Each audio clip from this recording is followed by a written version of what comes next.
First of all, good morning. You're joining me on a day trip to my local day ticket fishery. Now, Elphicks is a venue that doesn't need too much of an introduction. It's already featured on a couple of Winter Series episodes in the past, and it's also known for its stock of pretty massive fish. Now, we're not going to be targeting those waters today. Again, we're sort of on a shorter time scale, only doing the day trips from dawn till dusk. So we have targeted a lake which is sort of centre of the complex, and it's called Prairie Lake. Quite a small pond, but it's got a good stock of 20-pounders and even a few 30-pounders in there amongst them as well. So I think we're going to start on this water for now. We've already had a little look around. We didn't really see an awful lot, and there's quite a few other anglers on. So we've sort of come to a corner of the lake that's away from everyone else. There's no other lines that can sort of be cast into this spot. And there's a little sort of concave on the back of this island here. So we've targeted this area for now. I think we're going to give it a few hours. There's a couple of options maybe to move if we see some activity. And if all else fails, there is another lake, a couple of lakes up, which has got a larger stock but of smaller fish. So if we're really desperate for a bite, we can always go over there and try and nick one before the end of the day. So just started off really lightly for now. I'm not putting an awful lot of bait. Just got a couple of little mesh bags around, and I've got 3 different colours on the 3 rods, just to sort of not put all my eggs in one basket, if you like. Flicked them just 2 off the side of the island here, and I've got another one just off to my shoulder there in open water.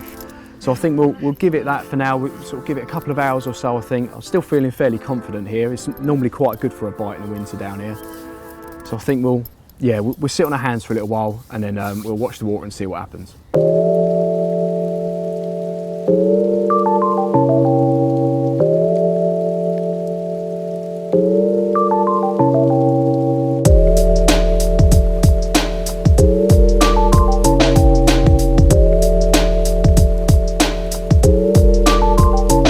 The time is about midday now, and unfortunately there's not really a lot of good news on my side of things. I've sent a couple of bags sort of in different areas trying to locate some fish, and although my slack lines sort of have been twitching up and down a little bit, unfortunately it hasn't produced a bite. So I've been contemplating it for the last hour or so.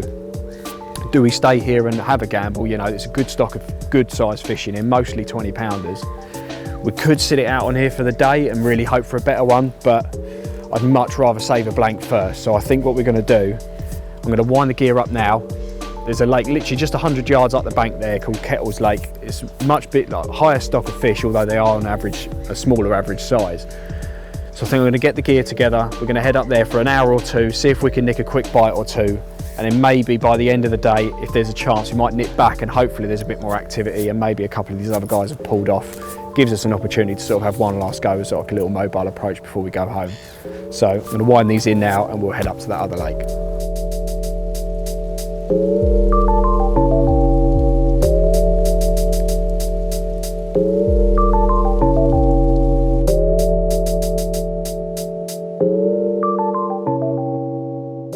While I'm waiting for one of these 2 rods to melt off, I thought it's a great opportunity to run through the approach that I've sort of started off with for today. So keeping it really simple, this rig is sort of a rig that I use for 99% of my sort of bottom bait fishing, if you like, or wafter fishing. So I've got a pink peril wafter on there just on a little blowback presentation, little curved shank hook there, bit of shrink tubing, and it just sort of gives it plenty of free movement there should anything pick it up. And all I'm doing with that, not quite single hook bait fishing, I've just got a little mesh bag of bug crumb and a bit of crayfish mini mix in there. Like to keep things fairly small, fairly tidy. Don't really want to be faffing it. We've got a little bit of rain now as well, and sometimes when you're winter fishing or whatever, you don't want to be faffing around with solid bags and stuff like that. I can't be bothered with it. If it's going to get wet, it all gets messy and it's a right nightmare. So these little sticks are quite handy just to hook on as and when you need them.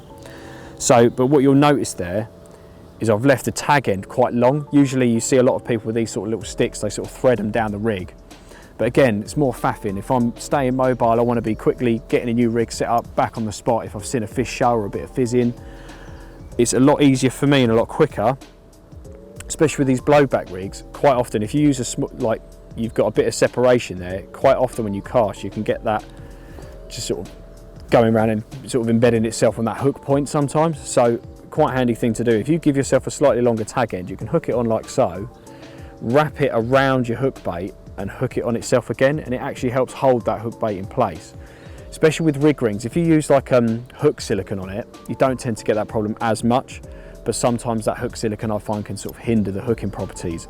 So if you find yourself using rig rings and that kind of thing on your rigs, if you're using a mesh bag, that might actually be a better way to go with it. Also as well, I'm not using all pink perils on this. The other rod I've got a PB wafter on that as well. These sort of venues where it's quite coloured water, high stocks of fish, different colours can work on different days. I don't like to put all my eggs in one basket, so I normally go in with 2 different colours or 3 different colours, how many rods I'm using, and then if one of them does a bite, all of them get swapped over to that. And what I do with that, I guarantee you are all guilty of carrying about 50,000 hook bait pots in your tackle bag or your rucksack or whatever you're using, and I'm guilty of that too. So what I do is with all my hook baits, all my wafters, they're all in their separate pots at home, and I give them all a good douse of that liquid intense booster. But then prior to a trip, I have a few of these mixed up, and I just get all different, like a handful of all different colours, different sizes. I've got the large ones, the small ones, all in one pot, and I just take that with me. I know when I come to a venue like this, I always like to use something bright, something a bit more in their face, especially this time of year.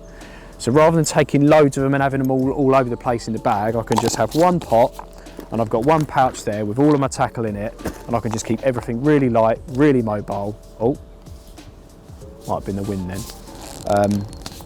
But yeah, I can just keep everything really lightweight in my rucksack. It's all easy to get hold of. I know where everything is. I'm not faffing around, you know, with too many pots or anything like that. So this rod is ready to go out. So I think I'm going to get that back on the spot. There's a likely looking spot there just on the other side of those reeds. So we're going to have a little go over there. I think we'll give it an hour or 2 in this spot, and if nothing's happened, then we'll sort of reassess the situation and see what we do from there. Backed up. So here we go. You in? Well, I was just doing a bit to camera about the rig that I've gone in with. I was just putting everything back in my bag, and a rod that we've just sent up right against these reeds absolutely melted, so I've just stepped back a little bit. I think it's away from them reeds now, and I can enjoy that fight a little bit. This one's almost in already, so I don't think it's a big one at all, but it's great to get a bend in the rod on a winter's day.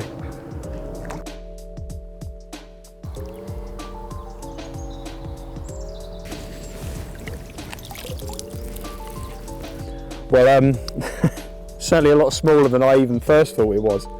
But it's a bite, it's a fish for a camera. You know, we're out on a day trip. The plan is to get a bite. We've had a bite, so I'm happy with that. It's nice to get a bite after that sort of very, very quiet morning.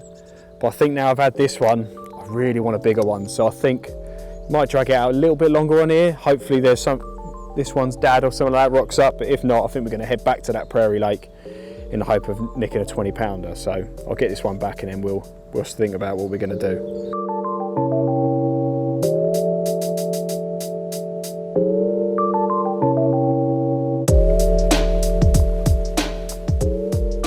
So it's just a short while after I had that little mirror off of the other lake, and you may recognise this spot. We're back in the same swim that we originally started in, and there's a couple of reasons for that.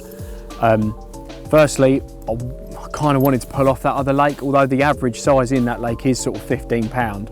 When I had that smaller one, I did sort of have an idea in mind that we might nick a couple of mid doubles and then come back this way, but I do want to catch something a bit better, so I'd rather sort of put the time in here. We've saved the blank now, so that it served its purpose going up there. But moving back here, again, the guys are still here that were here before, so there was only really one other area where we could keep away from them and not sort of encroach on their fishing too much. So we did have a little go down there for a bit, but it just didn't feel right. You know, we weren't getting those sort of telltale signs on any of the lines or anything like that there was even any small fish in that area. So we've got a couple of hours or so, I reckon, until those gates close down at the front there. So there's a little bit of time, there's still chance of a bite. So we're going to sit it out here. We can see a good vast majority of the lake here. So if anything does show, we should be able to move on it. And hopefully a little bit of space opens up on that last hour and we get a chance to sort of bag a last minute whacker.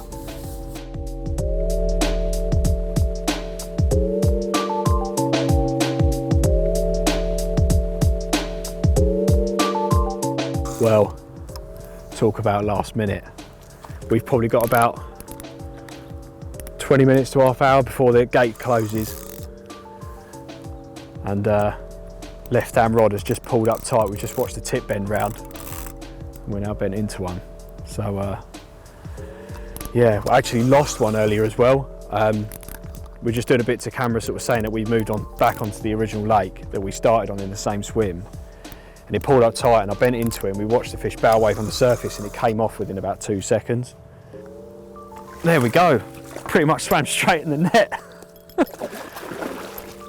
Well, that is a much better carp. Check that out.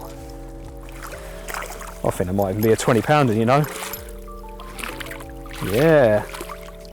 Right.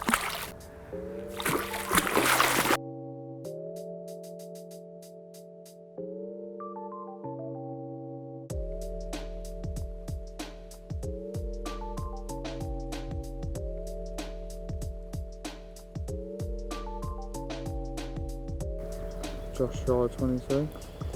Just shy of 22. Well, there we go. Just a few ounces shy of 22 pound, and what a wicked way to end a winter's day fishing. If there's anything you can take away from this day trip, I suppose it's keeping mobile, not giving up. And if it's not happening somewhere, go somewhere else and make it happen. You know, we even moved to another lake completely just to try and get a bite, just to boost our confidence a little bit. Came back with a perseverance to try and get another fish on our previous spot, and it's paid off in fine style. So I think this fish is a perfect way to end this day session, and I hope this just goes to show that even with very, very limited time, there is always a bite on the cards to be had. Happy days.